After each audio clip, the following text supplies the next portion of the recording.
In the latest episode of the Give Us This Day program, Pastor Quiboloy says he believes that the supply of minerals like uranium, gold and diamonds is the reason why many countries are now meddling in Niger's coup d'etat compared to Mali, Burkina Faso and Chad.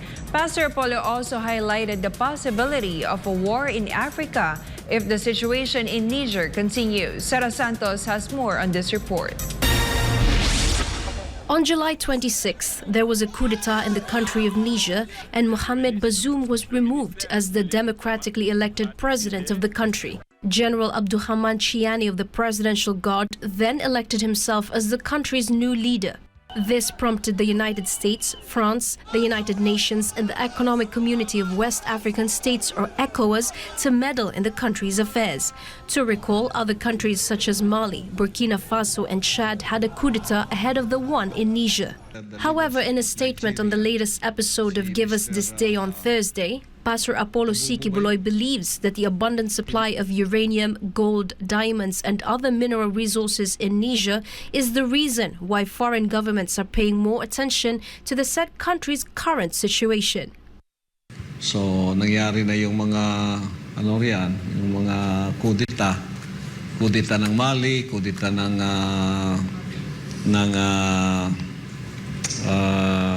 yung bansa na yun. Ganda yung pangalan eh. Burkina Faso, Mali, Burkina Faso, Chad. Puro nauna na nagkudita yan eh, hindi pinapansin. Ngayon, ang Niger, nagkudita. Bakit lahat nakatuon sa Niger? Sabi pa nung isang columnist nila doon, bakit? Kasi ang Niger maraming uranium, maraming gold, maraming diamonds, maraming mga minerals na pwede pang pakinabangan.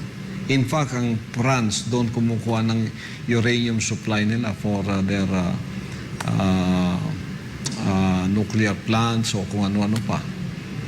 Pero yun daw Mali, Chad at saka Burkina Faso, hubos na daw ang mineral. Kaya hindi na pinansin. Ngayon, nagkakagulo sila sa Niger because Niger has still that abundant supply of materials that they need. Yun ang narinig ko, ha? Totoo nga siguro. It can be remembered that ECOWAS gave a 7-day deadline to reinstate President Mohamed Bazoum, something which Niger's coup leaders rejected. In response, Niger also closed their airspace. According to Pastor Apollo, there is a brewing war in Africa. At saka ang ngayon, ang sa ECOWAS, yung sa economic cooperation between West African states, ECOWAS. Ito yung 15 nations na gustong sumalakay ngayon sa Niger para si Mr. Bazoum, yung president nilang na-depose, ay maibalik. Kaya ngayon, nagigirian na sila ngayon, binigyan sila ng taning na 7 days para i-reinstate si Mr. Bazoum as the elected president na na-depose because of coup d'etat. Pero the Niger coup d'etat leaders are very firm in their stand na hindi sila papayag. Kinlos nga yung airspace nila. At itong ECOWAS nations under the leadership of Nigeria, si Mr. Tabubo ba yun? Paul Ahmed Tinubu. Walang Pilipino ang apelido. They want to invade and they want to wage war against Niger. They were given a deadline of 7 days. 7 days is over. I don't know what will happen next. But, you know, there is a brewing war in Africa if this goes on. Recently, coup leaders announced the new government they had formed for Niger, and ECOWAS is currently meeting in the Nigerian capital of Abuja for their next steps. Meanwhile, the good pastor is praying for Niger and all of Africa. So, idalangin na lang natin magkaroon ng kapayapaan sa lugar na yan at para din sa kabutihan ng mga taga-riyan. We'll just pray for the Africans that they could settle this peacefully and that our prayer is for the Africans to really develop by themselves. For God and my beloved Philippines, this has been Sarah Santos, SMNI News.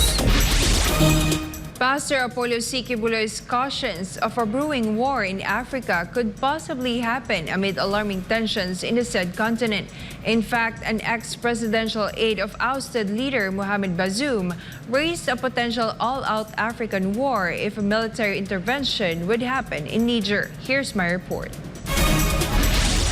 An intervention by the ECOWAS in Niger risks a conflict on a continental scale. This is what Antenecar al-Hassan, ousted leader Mohamed Bazoum's ex-presidential aide, said in a Russian media interview on Wednesday. According to al-Hassan, and I quote, "I don't think ECOWAS will make the mistake of intervening militarily in Niger, because if they intervene militarily, that means all of Africa will be at war." It can be remembered that various countries, including Burkina Faso and Mali, promised to come to Niger's defense, saying that any foreign intervention in the country would be considered as a declaration of war against them. Bazoum was arrested on July 26 by Nigerian military men led by General Abdurrahman Tiani.